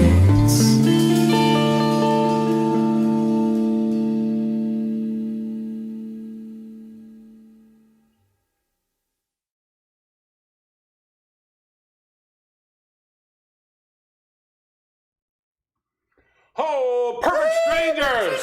Khalil Johnston. I love that voice. He's got a great voice. Guys, I am going to leave you for a minute because I'm covered. You're covered in sticky? I'm covered in the sticky. You're covered in the sticky. That's all right. I tell you what, by the time you get back, probably before then, I will have a cocktail ready for you.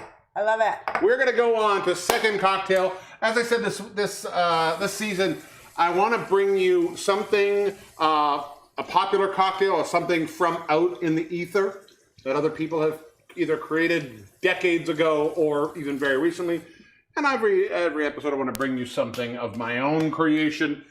This is such a slight variation on a classic cocktail, but it is a slight variation, so I want to just acknowledge that. This is my play on the. I'm going to move this Crisco out of the way. This is my play on the classic cocktail, the Moscow Mule, and as you can tell, that's why I have the copper cups here. But this is what I'm calling the Beautiful Donkey. Would you like a Sure, recipe? sure, go over there. Gonna go, there we are, there we I are. know what's happening. Oh, yeah. I know what's happening. There you are. So we're doing, it's a classic thing, but as I mentioned this season, I have been playing a lot with the shrubs. And one of the things that I've found is in the classic Moscow Mule, if you add a little pineapple shrub, or this is actually quite a bit, and some Peychaud bitters to bring out that sort of real citrusy notes, it turns the whole cocktail and ramps it up. So, enter this drink. And again, what I love about these drinks so far, we're doing almost all season. Everything is being made right in the cup. So they're really great to make at a party. You don't need to, I mean, it's fun to use a shaker and look super cool with the shaker. But if you're trying to make a bunch of cocktails, making them right in the cup makes it so simple. So into this cup, first of all, I'm going to grab some ice. While you're doing that, I'll grab the ice. There we go. All right, so we've got some ice up here. So we are going to just put some ice into our cup. So I'm just going to go overhead here. We're just going to put ice into our cup. Fill that up. That's very nice. We are going to put into this 2 ounces of the vodka of your choice. I am using Iceberg in this case. Great Canadian vodka. I really like this. A lot of awards won. It's a great, it's a really nice, clean tasting vodka. It comes from the icebergs. That's right. It comes from the icebergs. Iceberg vodka. Comes from the iceberg. That's what their slogan should be. We come from the icebergs. To this, we are going to add 1 ounce of pineapple shrub. Again, for those of you who were here last week, you know this. If you don't, we're playing with shrubs. Shrubs are a way of adding acid into the drink, but not necessarily just straight citric acid. So this, in this case, is masticated. Macerated? Masticated. Well, I masticated a little bit of it. I hope not. Macerated pineapple that I let sit for a couple of days. Mm-hmm. And then we added some, in this case, apple cider vinegar. Let that sit for a couple of days. The syrup, the vinegar meshed together. They both mellow each other out. So you get something that's not quite as sweet as a straight syrup, but also not quite as heavy in the vinegar taste. Mm-hmm. It's a beautiful combination. And nothing is better than, I think, the two when you're doing it with the, when you're doing it with, oh, that's what I missed. A little bit more. Still learning this thing. So we're doing an ounce of the pineapple. Yes. It's very nice. So, to that, we're going to add a dash of Peychaud. This is just going to brighten up the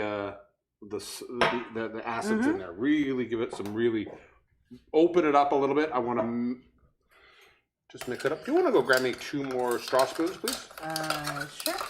Just want to mix that up a little bit. I want to get those just working together. And lastly, we're going to just top the whole thing off a little ginger beer for some spice. I'm going to take that again, like the classic Moscow Mule. So you should have about, when this is done, about half a cup or half of your container. I'm just going to put the ice back in the freezer. So whatever you've got in of liquid, fill it up to equal measure with the ginger beer.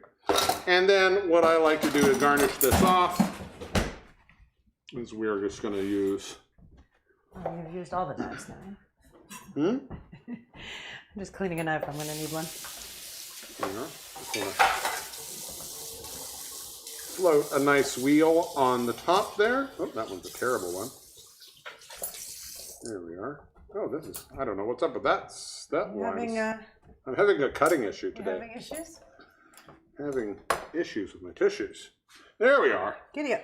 And that is what I'm calling the beautiful donkey. The beautiful donkey. Yes, Baron, you did drink this a couple of weeks ago. Yeah, Baron, I made one for Baron. I made one Cheers. for Here we are. Oh. Here we are. I love this drink. It's so light, so bright, perfect summer drink. Tis tasty indeed. It's got the sweetness with it, but that pineapple comes through. Then you get the spiciness of the ginger beer. Oh, at the end, fantastic cocktail. Drink it all summer long. You've got your hands full there. I'm going to take all this stuff back because you look like you're wanting to go, and I guess I'll get out of your way. I'm not going anywhere. I'm just putting this over here. I have nowhere to be. Well, I figure you have a drink to make, or a recipe to make. I'm good. I'm enjoying. Well, don't you have a whole? Yes, but everybody can just relax. It's Okay. summertime, and the living is easy. All right, cool. I understand. Cheers. You seem like you're waiting for me. I was Get out not. of the way. No. Okay. So, not at all. I was just going to put this away. All right. Well, why don't we go to the next thing, and then we can talk. Is that right? Yes. What? What's wrong? Nothing is wrong. Well, I thought you were starting your recipe, but I was not. Oh, I was okay. moving the thing out of the way. That's all. You're all right. I'm You fine. just seem a little stressy. I'm totally fine. Okay. I don't know what's going on. All right. I'm lost now. What are we doing? Oh, yes. Oh, There's yes. a thing right there. Yeah, I think I've had a little bit too myself. I think so. All right. Luckily, with the lovely people that had come and join us this weekend, we had a guesty woman. A guesty woman? A guesty woman who eats food. Sexily? And guestily. And guestily. For 1 exact minute. That's This week, the incredible Votre Dame. yes. I don't know. Are you asking me if I'm okay, or him if he's okay, or both of us if we? Baron, are you okay? Think about that. And while we're figuring it all out, there we are. A sexy woman Who eats food? for 1 minute.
love it. Oh my god. That was so much fun. We shot her in the pool.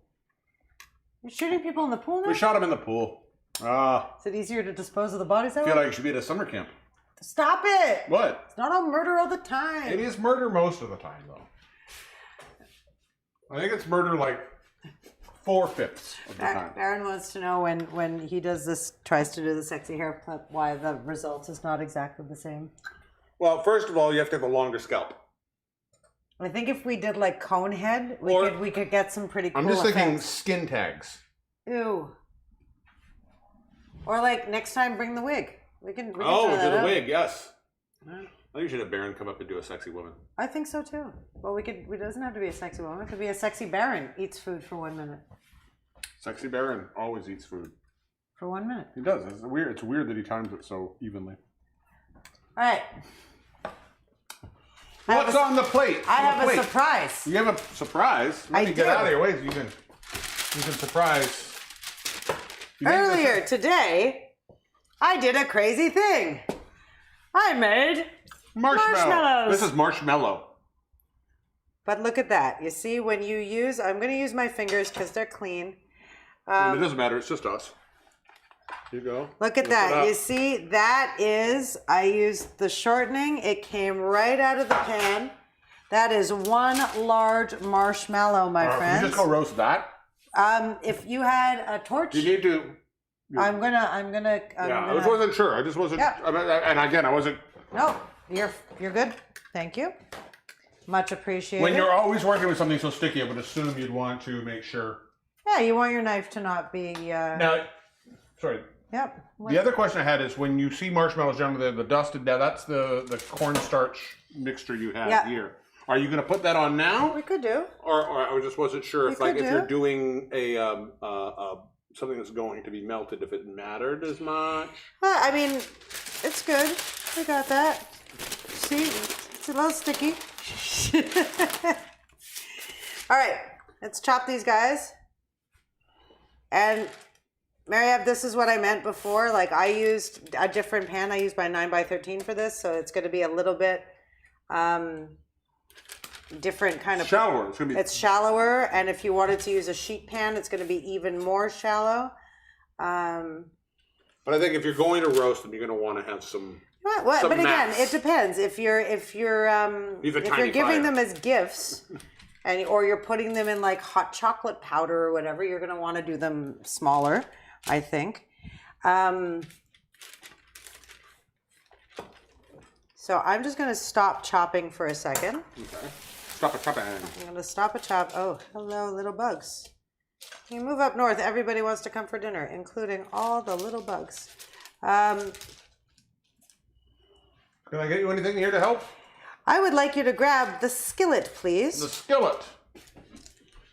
You know, of all of the COVID things that I managed to accomplish, since COVID happened, we started the show, we started a YouTube channel, I learned how to broadcast and whatever, but I think the thing that I am most proud of in all of it, you season this. how I seasoned this pan. I bought that pan and it took me 1 year, but it is perfectly seasoned cast iron pan. Okay, If you want to know how to season a cast iron pan, let me know. We'll make a video. I'll tell you about it. So here's what we're gonna do. My friends, it is so easy, it's almost sinful, which was why I had to make marshmallows. Can I have a small knife to cut this open? Yes. I am going to put into this, bless you, cast iron pan. Oh. Bless you. Oh. Heavens. A cup of milk chocolate chips. A cup of milk chocolate chips.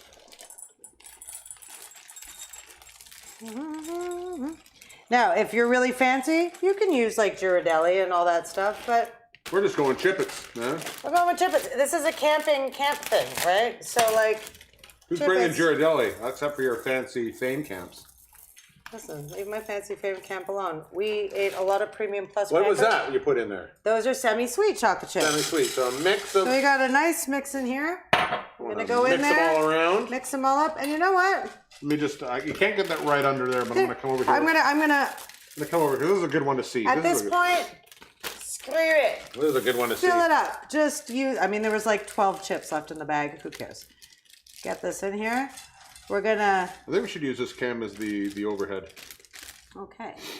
There we go. Now, Look at these. Look at these. to the top Sons of of bitches. this, I am going to add my very sticky but very homemade marshmallows. Look at that. Come on. They're not. See if we can see it. They're not necessarily. We can sort of see it, but. I'm going to move it over in a second. There's only so much I can have on one thingy. Plus, my hands are quite sticky. Would it help if I get some oil for you? Want me to spray some oil on your fingers? No, I'm okay. I'm just going to stay sticky for a I minute. have some Pam, whatever. No, I'm in a minute. I don't know how she got here. She doesn't drive. Why is she in the cupboard? Why is she in the cupboard, that Pam? So, hold on. I'm going to move this guy over here. So what I'm doing. All right. There we can see it now. There we go. Now, if these were store-bought marshmallows, they would be much more even and this would be prettier. But I opted for... Can I have one? Here. I want to eat one because before we go to get a... Ooh, my golly. See, this is... Oh, there's a hole. Oh, it's an entirely different texture. Well, it's not full of chemical. No, but it's denser. It's like it's a tighter texture. Like I feel more. It's definitely denser. It's richer. It's so much better. Yeah. Than the store bought. So much better. And again, you can flavor these any which way you want. If you wanted to make like caramel marshmallows or like maple marshmallows. The one that I used to love, which they don't make anymore, which I don't know why, is remember the toasted coconut ones? I love those. I don't know if I've ever had a toasted coconut marshmallow, but I'm sure. My age, remember the toasted coconut marshmallow? But I'm sure I could make a toasted. Like once we got so good. Once we've got this recipe down. This is fantastic. Like to me, I think making. Are we offline over here? Huh? Why is that? Oh, what happened here? I have no idea. I don't know. I don't know why we're offline. I just looked up and I realized that there ain't nobody there no more. Hello. No, we're online. Sorry, it didn't refresh properly. It's all right. It just said you were all offline. All right. But we're good. So, I just checked it. Everything is fine. Internet is working. There we go. Listen, again, if I was doing this with even sized marshmallows.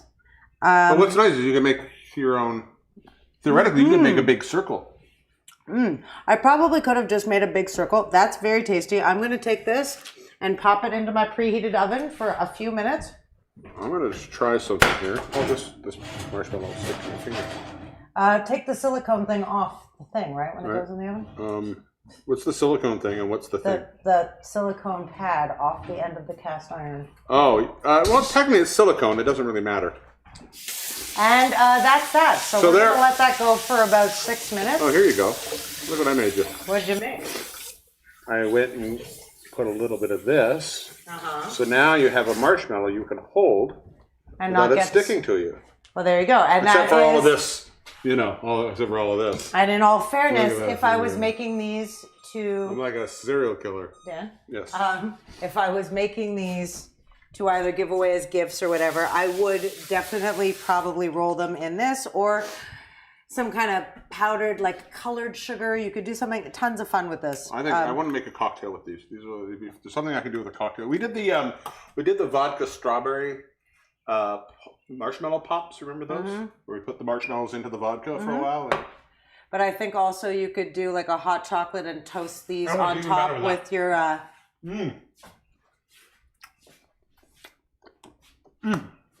And again, I don't normally cook vegan because I'm not a vegan. Yeah. We use the seaweed gelatin. You can use agar or agar actually. And you can make these vegan. I just don't know how you'd make them sugar-free. What do you mean? You could probably. Because there's a lot of corn syrup and sugar in here. Now, the corn syrup, again, you don't need to use it if you feel adept at making sugar syrup, but at that temperature, if you introduce cold water, the whole thing will seize. So part of the logic of using the corn syrup is that it's more forgiving, and you don't need to be as much of a candy expert once you add the syrup. But I also think this is one of those things, like having a cooking show and we do this kind of stuff. This is one of those miracle things every now and then. I've never made marshmallows before. I've seen people make it before. It always seemed fair, but I never did it. And until you go through the process and you realize what you get by doing these steps, you get this thing, and it's just like it all seems like kind of a miracle. You know what I mean? I'm also just looking at this and I'm thinking in a very similar fashion to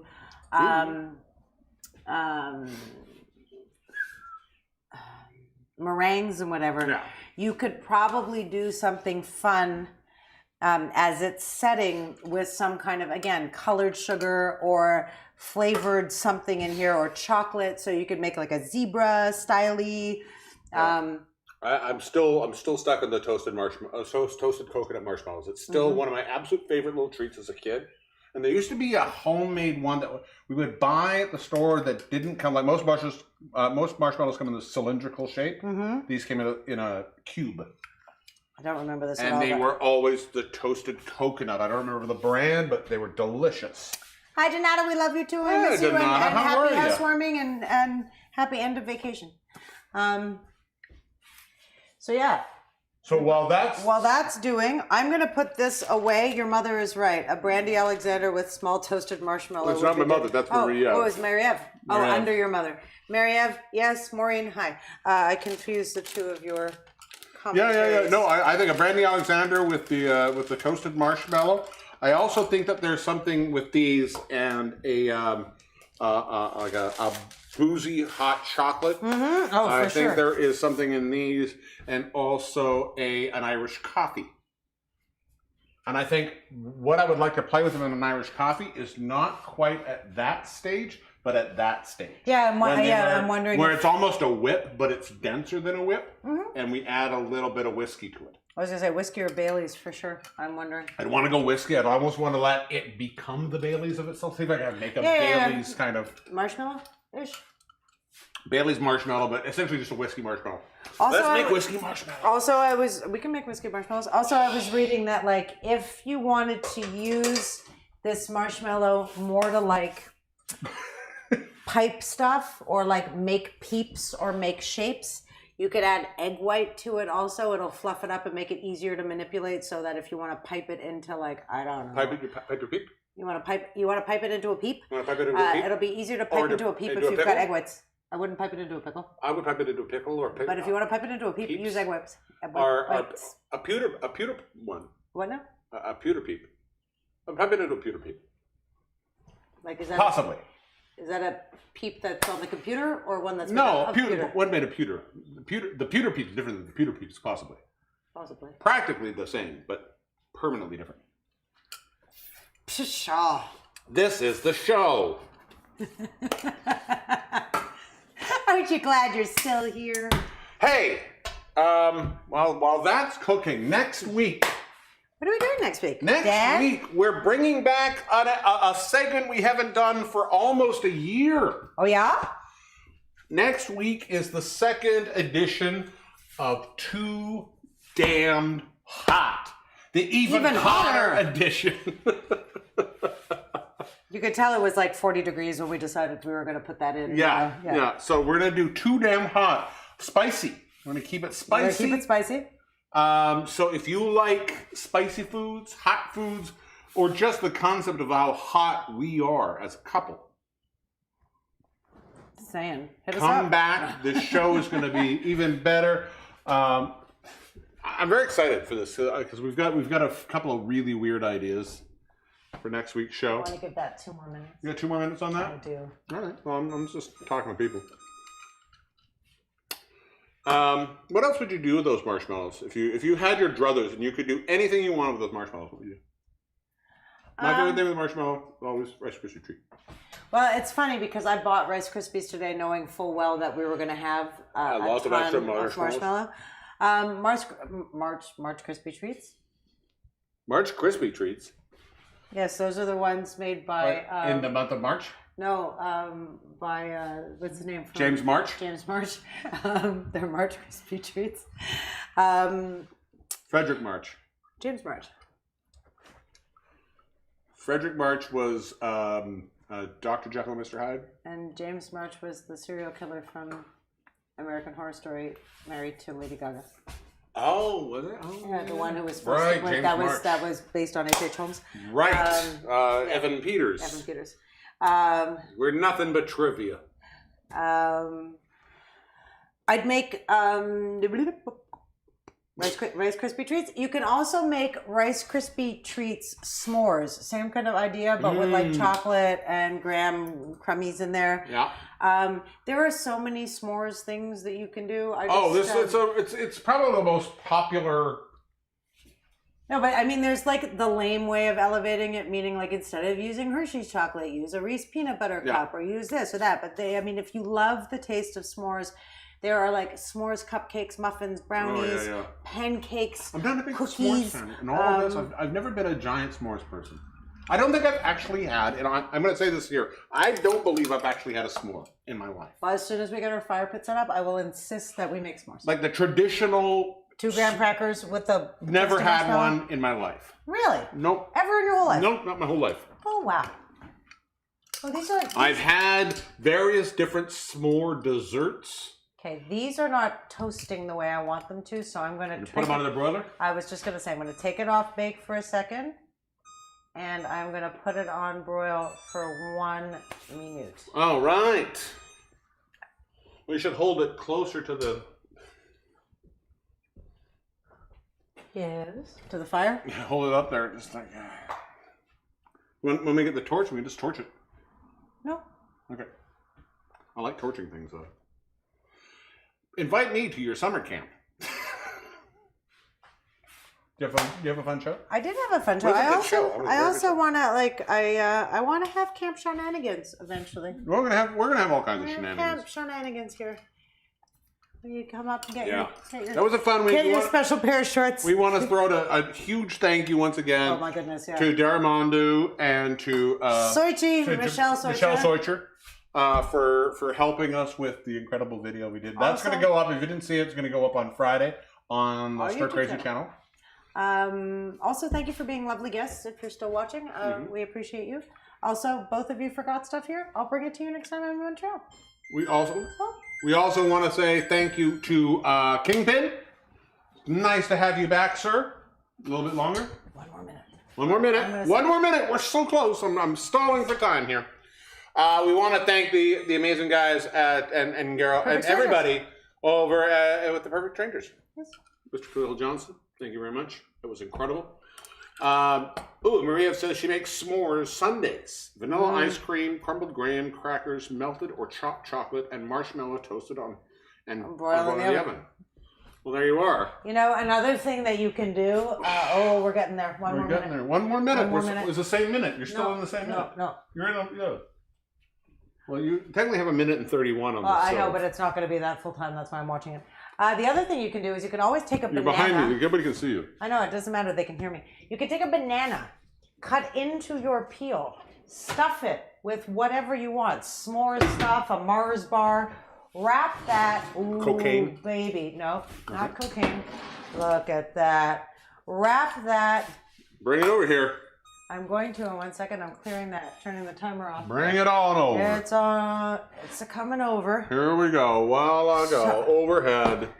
That's what we got, lovelies. Look at Be that. very careful because this cast iron skillet is. I know, but just in general because we're going to eat right out of the skillet. So I'm leaving it there as a warning that the whole thing is freaking hot. Into this, we bring some graham crackers. You could also probably put some bananas or strawberries on a little skewer. We're gonna. That's broken. Oh, listen to that. Oh, look at that. Marshmallow crunch. We get in there. We got some chocolate in the bottom. Oh la la. Oh my. Overhead. Oh my. Overhead. Mm-hmm. You're eating. Oh my God. Oh. Light died. Look at that, friends. If you know where we live and you feel like driving. Oh my God. That's so tasty. So good. The marshmallow is an entirely different texture. than I think it would ever be if it was a bought marshmallow. Yeah, I do like It's that we did lighter. this. Yeah. For some reason, it was denser when I ate it on its own, but when you melt it, it's lighter. More of a, almost like a meringue. Oh, it's too bad about my diabetes. Yeah. If anybody wants to come and take this off our hands, if you know where we live, please. Fredo, come and have some s'mores dip if you'd like. Goodness. God, that is Oh my god, that's insane. insanely good. It's so good. I can't break. Oh, this is what I want. I want a crunchy bit. But also, like, again, if you're at a campground or whatever, and you obviously you'll have a pan or a skillet with you, so you can do this over the fire. But this is a great way to pretend you're camping without leaving your house. You just throw this in the oven for literally, it was not long. It was like 6-7 minutes. Yeah. And you too can pork out. The marshmallows take some time, but it takes waiting time. Making them really. Making them is not hard. It's the 6 hours of patience. That A little bit of watching a temperature gauge. Oh my God. We're gonna eat anything we make. Eat everything we make. Eat everything we make, first of all. But this, Really good. boom, This was delicious. really good. Yeah, do this. I'm also wondering if, me like, happy. if for like COVID purposes, you could probably buy Little ones. ramekins. Yeah. Or even those little tiny skillets. Your English is bad. It's okay. This is delicious. What language do you speak? We'll see if it's one of the ones that we speak. Fredo, I'm gonna go with Italian, Es posible español, possibly Espanol. but Italiano. Benvenido. Let us know. Benvenuto? Benvenido. Spanish. Spanish. Hola, Benvenido. amigo. Is it welcome in Spanish? Benvenido or benvenuto? Bienvenido. Bienvenido. Bene in Italian. Bien Bene. in All right. Espanol. We're in tried. Canada. We tried. All right. Hold up. So yes, This is so good. this is so really good. delicious, but like, it's very not healthy. All right, it is. I I'm would gonna be a go in here big- with the fly cam. I'm not even going to pretend that there's Just any look healthy benefit to eating this at all, but look at that. Look at that. Oh, you go with that. Look at that dip. It's that pull. It's that absolute Yeah. pull of just. But honestly, I'm gooey, quite pleased with the homemade stretchy. marshmallows. It's that also that little bit of chocolate in there, which really makes it fantastic. And evil. So good. So easy. Try this summer. And again, you don't need to make your own marshmallows. It's just better if you do. So good. Yeah. Yeah, make your own marshmallows. Try it, guys. It doesn't- In all fairness, I have never really been a giant fan of marshmallows. They've been fine. They're a totally fine confectionery item. This, entirely different level. Love this. Wow. My mouth is so full of chocolate and marshmallow. Well, that's fun. And that has been the second set. Join us again next week. Too darn hot episode dose. Yes, even damn hotter. Too darn hotter. Hotter. Even hotter. It will be muy caliente. Yes. Très chaud. Ça va faire du bien, les amis. Thank you for tuning in tonight. Gracias. That was fantastic. Merci. Check out Spasiba. our YouTube channel for more stuff. If you didn't catch the Camp Stir Crazee video, check it on Friday. I'm the Divine Danny D. I am Elle Diabloe. And we will see you. Take care of each other. Sunny appropriation. Bye. Oh, stick around for bloopers at the end of the credits.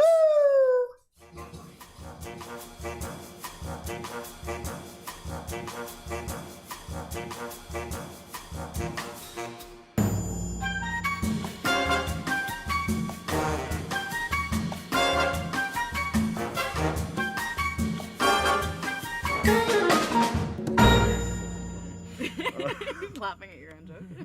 I'm hilariously funny. Yeah, no, but that's. I don't know. There we go. Can't stir crazy. Dude. That's it. We have it. I'm done. Going home. Work's over.